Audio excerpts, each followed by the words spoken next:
I'd like to welcome everyone back to the City Manager Spotlight. And this week I have Police Chief Don Sweger with me. And I think more than anything else, people want to get to kind of know you, what we have in our Guthrie Police Department. And I'll kind of start off right there. How long have you been with the Guthrie Police Department? Been with the department now for almost 14 months.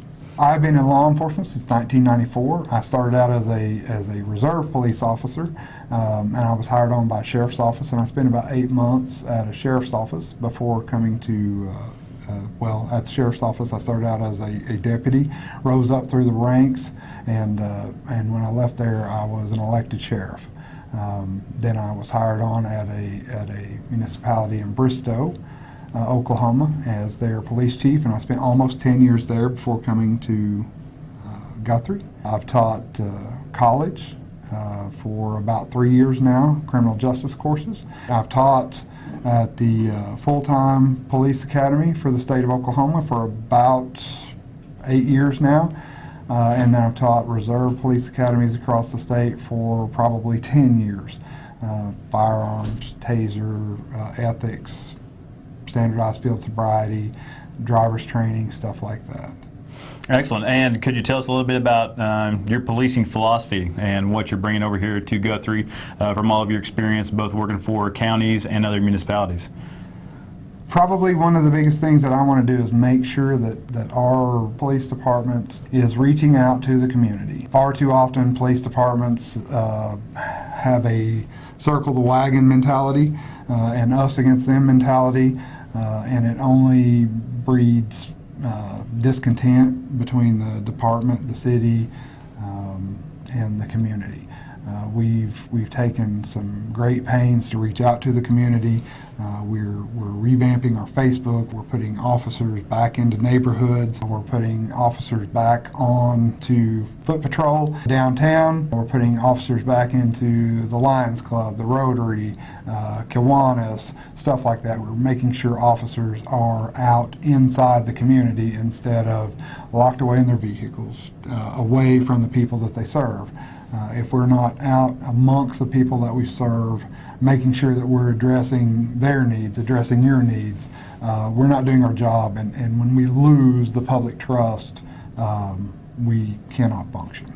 Could you tell us a little bit about the number of officers we have out patrolling the streets each and every day? We've got 23 officers. Each and every day the number of officers varies based on call volume, based on report volume, based on the needs of the community and the needs of the department. Obviously weekends get a little bit more heavy with officers, especially during the nights. We get a lot more people that are enjoying social functions, out and about more. During the week, we have a lighter number of officers during the day. We tend to take a lot more reports, so we need less officers for that function, but we have an adequate number to get out there and serve those customers' needs.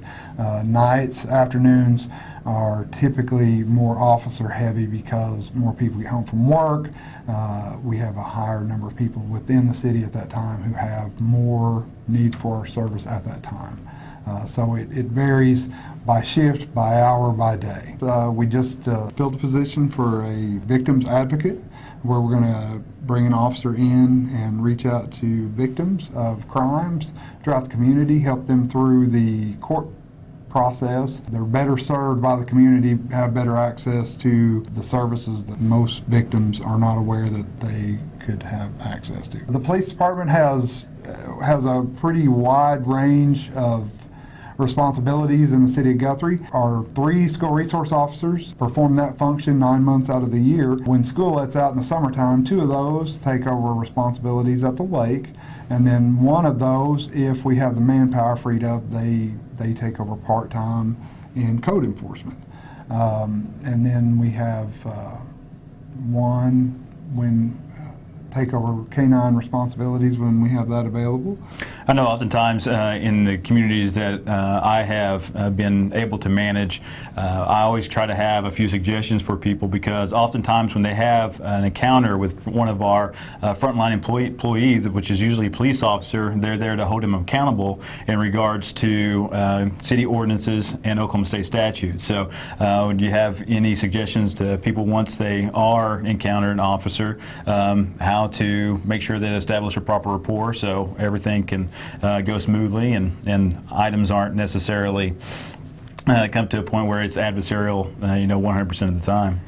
I think probably one thing that we've had to really teach the officers is, every encounter that an officer has with a citizen within the community is probably the only encounter that they will have with that a citizen will have with an officer for quite some time, and they need to know that citizen will be upset. So we really take great pains that the officer try to bend over backwards to try to serve that citizen. By the same token, we really try to ask that the citizens know that while that is your only contact with an officer, maybe for weeks, months, days, or years, please bear in mind that you are the 10th or 100th call that they've had that day, week, or month.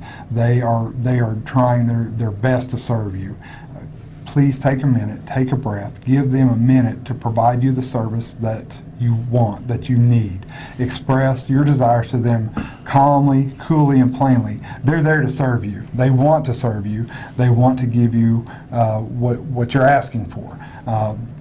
If you're agitated, if you're irritated, if your emotions are high and your voice is loud, you're probably not expressing what you think you're expressing.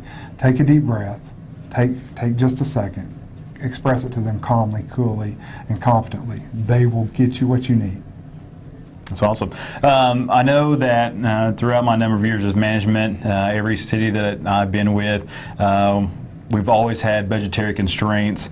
I know that you and I have gone through one budget together. We haven't gone through an entire budget cycle yet together. But what are some of the things that you'll be requesting of me going forward in regards to help you guys out with your position downstairs in City Hall? The city in general faces budgetary needs every day, and every department. Specifically for my department, we have gotten behind over the years, is my assessment, as far as personnel. We definitely have some issues that we're trying to address inside dispatch and communications, and we're trying to figure out how and where to go forward as far as communications and 911 and how best to serve the community along those lines. We have a very pressing and urgent need as far as vehicles go.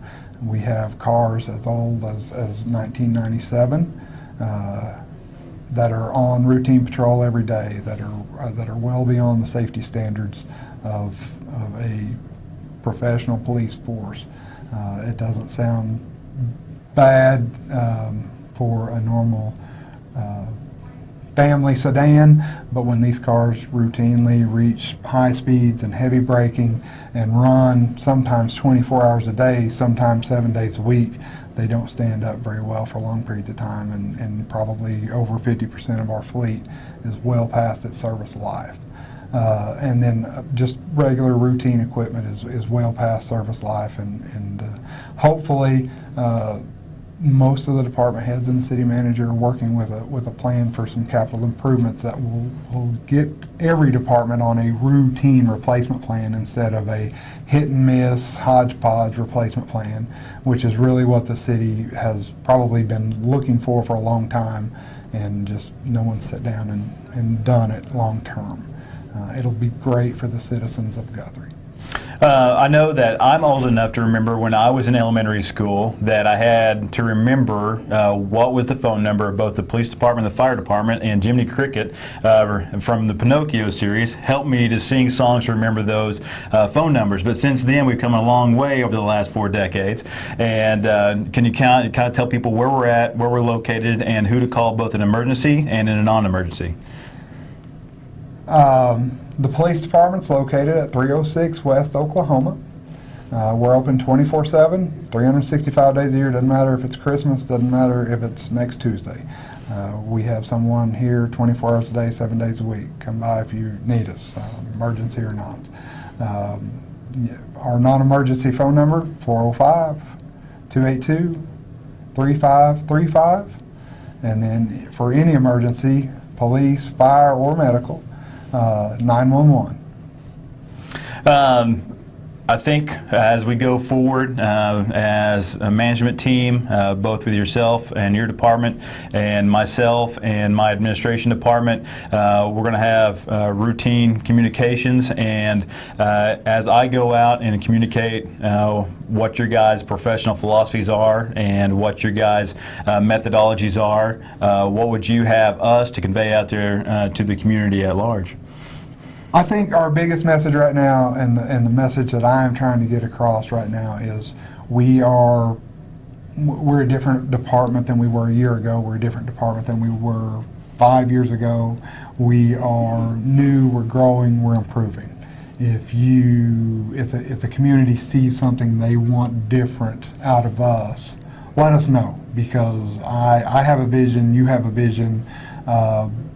We're out there talking to the community, one-on-one, but the wider audience we get, the more needs, wants, and desires that we get expressed to us, the more this department, the more my department, the more the community's police department will reflect the community. That's awesome. And I'd just like to convey my thoughts too, is that if you see either Don or myself, feel free to stop and talk to us, communicate with us, let us know what your thoughts and feelings are. Our doors are open 24/7, and we just love to hear from you and what you guys like to see, not only from behalf of the city, but one of our largest departments, our most important departments. One of the reasons that we all come together as a community is to help regulate our interactions and our relationships, and that's what PDs are there for. And we'd love to be able to show you kind of what we'd like to see in the future, and we hope to hear from you so you can help change that future also. And I'd like to thank our police chief for showing up here today. And at this point in time, I'd like to throw it over to Chalk Talk and Dr. Mike Simpson.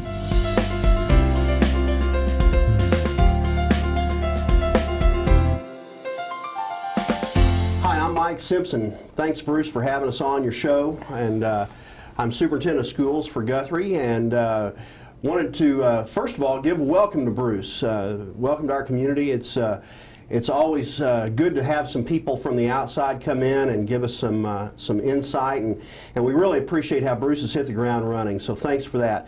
Today we're with John Chappell. He's our athletic director for Guthrie Public Schools, and John is not an outsider by any stretch, but John, kind of introduce yourself and tell everybody about, for the 3 people in town that don't know you, tell everybody a little bit about who you are.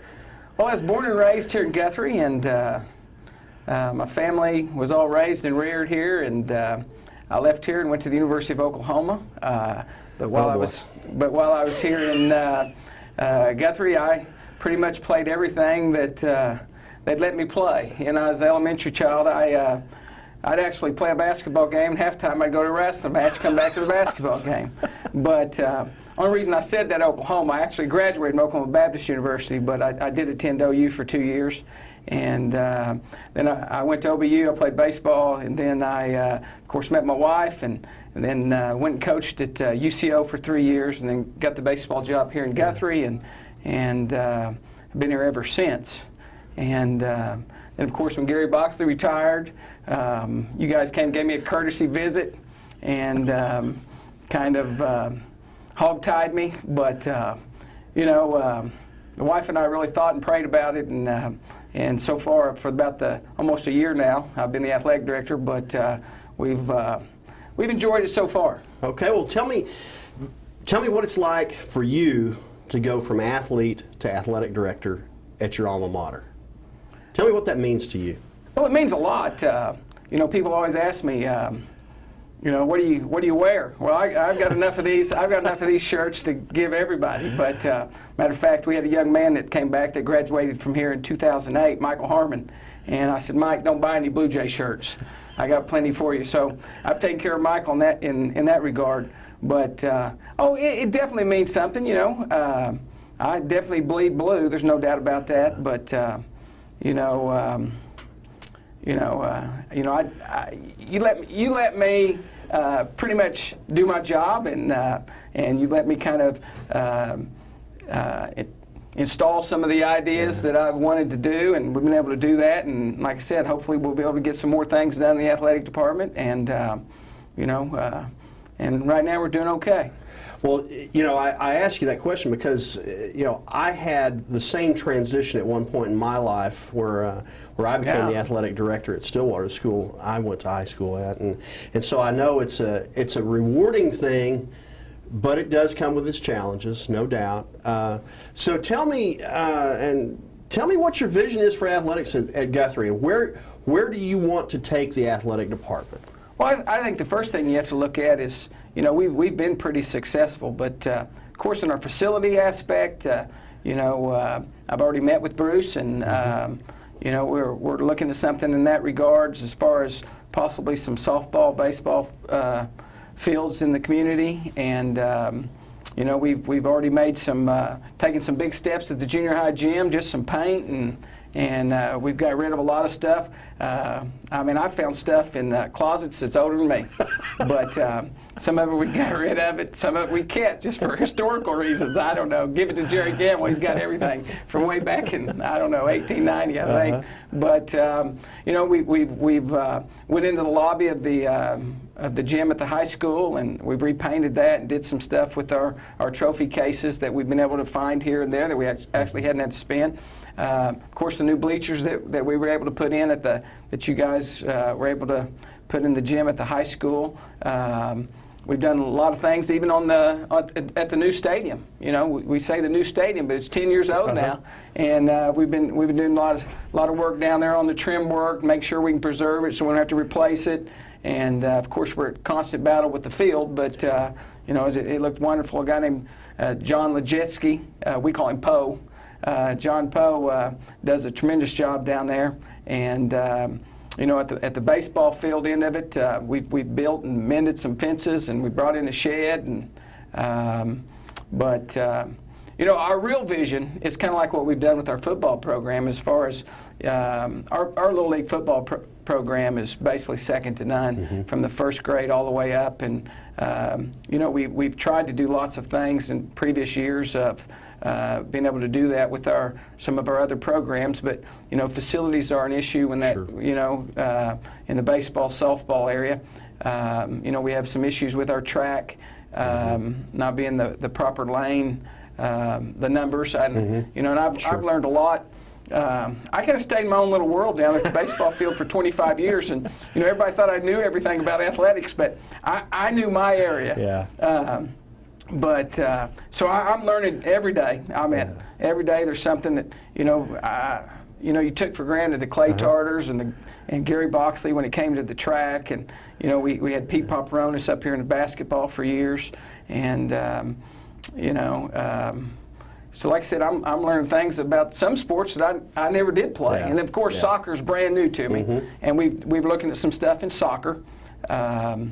You know, we're looking at being able to maybe take them over and practice them at Favor, give them a locker room. Hopefully that way we don't have like 150 kids at the track, 7th hour.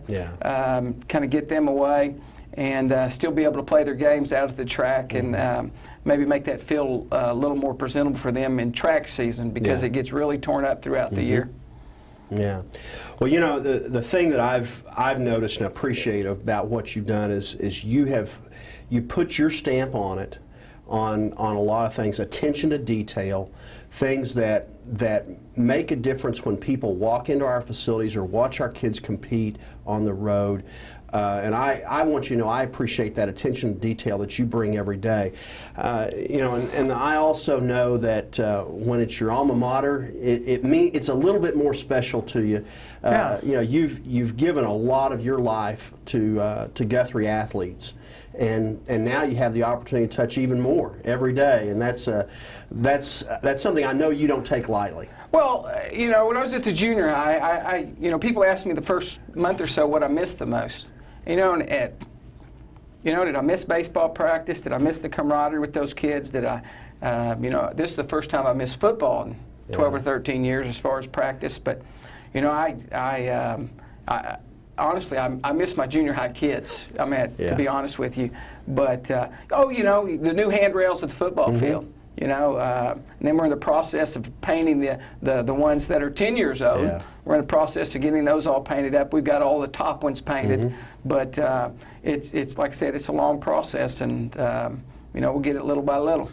Well, John, I appreciate what you do for us every day, and John Chappell's just another one of the people that every day make Guthrie Public Schools a special place for your children and for our staff to work every day, and a special part of the community.